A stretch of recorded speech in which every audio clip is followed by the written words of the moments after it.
제가 저기 이 기적의 시작이라고 하는 영상물에 대한 질의를 집중할 건데요. 지금은 공영방송 KBS 사장 아닙니까? 이 정도 밝히지 못합니까? 그 박 사장은 KBS 1TV 독립영화관이 갖고 있는 프로그램 가치에 대해서 어떻게 평가하십니까? 짧게 답변해 주세요. KBS가 자체 제작하지 않는 여러 의미 있는 프로그램을 방송하면서 우리 사회에 다양한 시각들을 전달할 수 있는 거라고 말씀대로 영화인들이 이런 평가를 한다고 합니다. 한국의 독립영화는 두 가지로 나뉜다. 독립영화관에 방영된 영화와 아닌 영화. 그래서 독립영화관이 1년 52주 동안 방영하는 영화는 대부분 영화진흥위원회가 독립예술영화로 인정한 작품들이었습니다. 그건 아시죠? 네. 그런데 지금 박민 사장께서 8월 15일 광복절 저녁도 아니 밤에 했죠. 밤에 결국 독립영화관 프로그램에 편성된 기적의 시작. 그러면 지금 제가 앞에 말씀드렸던 영화인들의 평가도 하고 영화진흥위원회가 독립예술영화로 인정한 작품들만 하는데 그럼 이 기적의 시작이 독립영화 작품으로 어떤 평가를 갖고 있다고 계세요? 영화진흥위원회가 평가하는 영화 기준은 세 가지입니다. 아시겠지만 일반 영화, 독립영화, 예술영화가 있습니다. 잠깐만 네, 아니 근데 이 부분 말씀드려야지 한 의원님들. 영화진흥위원회에서 인정 못 받은 것도 아시죠? 그래서 제가 말씀을 드리는데 네. 세 가지를 평가하는데 독립영화로는 인정 못 받았지만 예술영화로는 인정을 받았습니다. 자, 독립영화로 인정 못 받은 이유를 보면은 첫째, 탈락 이유가 있습니다. 이 영화진흥위원회가 윤석열 정부의 영화진흥위원회예요. 위원장도 그걸 명확히 아십시오. 오죽했으면 그렇겠습니까? 널리 알려진 역사 왜곡을 담은 영화, 다큐멘터리 감독으로서 기본적으로 갖춰야 하는 것도 갖추지 못한 영화, 독립영화뿐만 아니라 영화로 볼 수 있을까 의문이 든다. 이렇게 했습니다.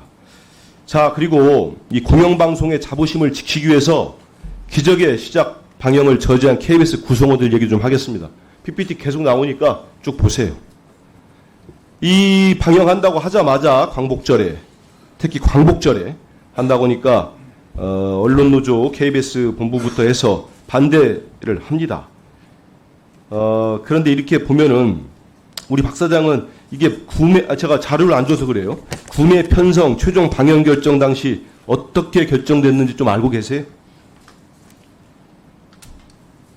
저는 최종으로 편성본부장에게 이게 편성하기로 결정됐다. 아시다시피 그러면 2024년 책임자는 올 2월에 네. 올 2월에 한번 보십시오. 영화 구매 담당자 실무팀장이 여기에 대해서 너무 미화가 돼 있다. 이거는 할 수가 없다. 건국절 논란 이것도 물어보겠습니다. 편향된 인터뷰의 문제 그래서 올립니다. 이 구매팀장 어떻게 된 줄 아시죠? 평 PD로 자천됐습니다.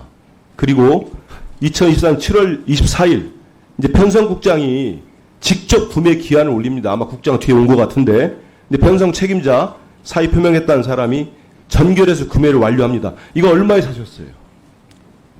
아까 자료 공개 못한다고 좀 언론에 보도된 내용이니까요. 1,000만 원에 샀다고. 보통 얼마에 샀어요? 독립영화관 여기 할 때. 그럼 한 500만 원대 정도 그렇죠. 예. 왜 이렇게 2배 가까이 줬습니까? 너무 훌륭했습니까? 지금 여러 가지 자료를 제시하셨는데 이 부분에서는 저희도 설명을 드려야 될 게 있는. 잠깐만 제가 시간 없으니까 나중에 말할 기회 좀 드릴게요.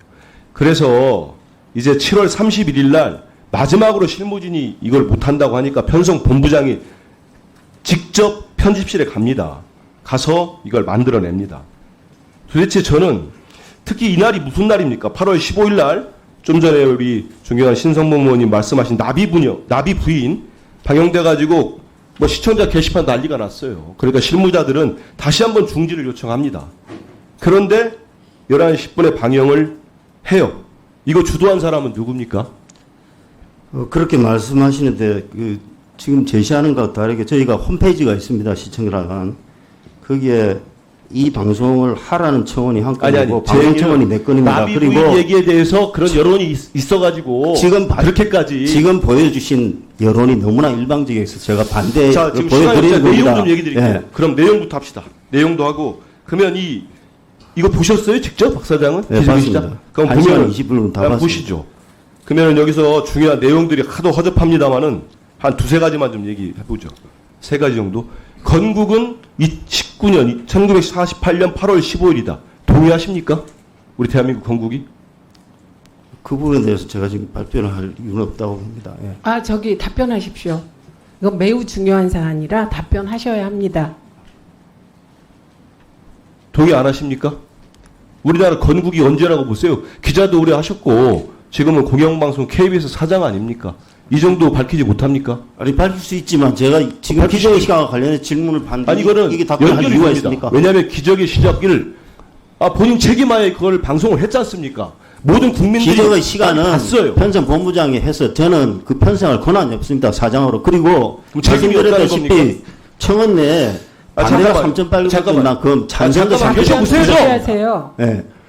그러니까 그렇게 한민수- 잠깐만, 일반적인 한민수 자료를 의원님, 제시하고 잠깐만. 잠깐 중단하겠습니다. 아니 지금 질의하면은 답변을 하라고 할 때만 답변하세요. 예, 자꾸 잠깐 끼어드니까 말이 중지하고 웃겨가지고 무슨 얘기하는지 모르지 않습니까? 한민수 의원님, 지금 한민수 의원님이 좀 불쾌하신 거 저희가 충분히 이해합니다. KBS 사장께서는 한민수 위원님이 물어본 말에 대해서 답하시고요. 예, 그리고 위원이 질문할 때 치고 들어오시면 이 말이 꼬여서 지금 KBS 사장 된 지 얼마 되셨죠? 예, 9개월 됐습니다. 네, 그러면 방송이 이렇게 말이 꼬이면 전달이 안 되는 거 잘 아시죠? 그래서 한민수 의원이 질의하시면 답변해 주시고 지금 의원님들이 질의 시간이 제한돼 있으니까 좀 짧게 답변하는 게 필요합니다. 2분으로 다시 시작하세요. 예, 감사합니다. 그런 점이 있으니까 좀 양해 부탁드리고요. 그 건국은 여기 나옵니다. 이 기적의 시작이 안 나오면은 내가 왜 KBS 사장에게 이걸 묻겠습니까? 이걸 수많은 시청자들이 본 거예요. 건국은 1948년 8월 15일이다. 본인이 사장을 하고 있는 방송에서 방영을 한 겁니다. 방송사에서. 그러니까 사장이 여기에 동의하는지 물어볼 수 있는 거예요. 답변 안 하시겠습니까? 그 KBS 입장이 아니라 인터뷰한 사람의 입장이잖아요. 이런 방송에 나오니까 본인의 입장은 얘기 안 하시는 거죠. 그러니까 동의하는지 안 하는지는. 그 3.15 부정선거는 대통령이 아닌 부통령 선거의 부정선거였다. 이 기본적인 역사관이니까요. 여기도 그렇게 생각하십니까? 아니, 그건 팩트 아닙니까? 당시에 이미 아니, 대통령 후보가 이미 아니 그러면 그 사망해서 팩트가 유일한 후보가- 이기봉 부통령을 승계자로 만들어주기 위해서 그러니까 그 대통령에 모든- 대해서는 부정선거를 할 이유가 없었던 상황 아닙니까? 그 답변 하라고 좀 아니, 해주시죠. 잠깐만. 다시 멈추세요. 여기 왜 나오셨습니까? KBS 사장은 결산 보고를 받으러 나오셨죠? 네. 그런데 지금 제가 보기에는 한민수 위원과 싸우려고 하시는 것 같아요. 그리고 제가 바로 1분 전에 위원이 질문할 때 끼어들면 말이 엉켜서 두 분 말씀이 모두 들리지 않는다. 그래서 끼어들지 마시고 위원의 질의가 끝나면 답하라고 하셨잖아요. 우리 이게 의사진행이 늦춰지고요. 이렇게 되면 한민수 위원한테 또 1분을 더 드려야 돼요. 그래서 한민수 위원님은 1분 더 드릴 테니 차분하게 질의하십시오. 예. 2분에서 시작. 네, 고맙습니다. 이 영상물을 보면은 3.15 부정선거는 대통령이 아닌 부통령 선거의 부정선거였다고 합니다. 이거를 팩트라고 볼 수 있겠습니까? 단편적으로 보는 거죠. 사물을 본인 보기 위해서 보는 거 아니겠습니까? 부통령 이기붕 씨를 자신의 승계자로 만들기 위해서, 물론 그때도 그게 진심이었는지 모르겠어요. 역사책 좀만 보면 알잖아요. 그래서 모든 부정선거를 시작합니다. 이거를 버젓이 트는 게 맞습니까? 세 번째, 수많은 잘못된 편향적 정치적 시각을 갖고 있는 영상물인데 하야는 위대한 결단이었습니다. 결단이었다. 진짜 그렇게 우리 국민들이 생각을 할까요? 그럼 4.19 혁명으로 유명을 달리한 분들은 뭐가 됩니까? 저는 사형방송도 아니고 민영방송도 아니고 공영방송에서 이런 걸 틀어놓고 버젓이 맞다고 하고 거기에 대한 인식에 대해서 답변을 못하는 사장이 과연 자격이 있나 싶어요. 오늘 하루 종일 물어볼 테니까요. 물어볼 때 답변할 때 답변해 주세요.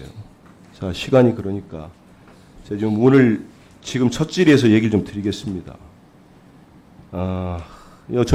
저도 언론 노동자 출신이니까 우리 대한민국 정체성과 역사성, 그리고 우리 국민들의 민주주의 쟁취 역사를 송두리째 왜곡하는 졸작을 막아서기 위해 이번 과정들 쭉 보셨어요. 모든 KBS 언론 노동자들께 진심으로 감사드립니다. 이 공영방송 이런 영상물을 두 배 가격을 줘가지고 송출했다는 자체 참담합니다. 국민들이 어떻게 보실지 저 역시 국민의 한 사람으로서 이런 영상물은 KBS엔 더 이상 나와서는 안 된다 이런 생각을 합니다. 그리고 지금은 예, 1분 더 드리세요. KBS에서 그 가치와 정체성이 흔들리면서 여러 가지 심적 물리적 고통을 겪고 있는 KBS 구성원들이 많습니다. 4천여 명의 KBS 언론 노동자들이 고생을 하고 있는데 끝까지 저는 이겨낼 거라고 봅니다. 그 공명정대하게 보도하고 국민의 사랑을 받던 KBS가 어쩌다가 이렇게 됐습니까?